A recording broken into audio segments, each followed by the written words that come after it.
terjadi kecelakaan. Ayo kita ngasih sektor,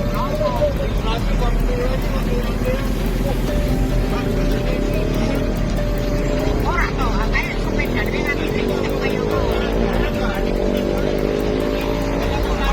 ambulannya dia ngasih Kecelakaan beruntun.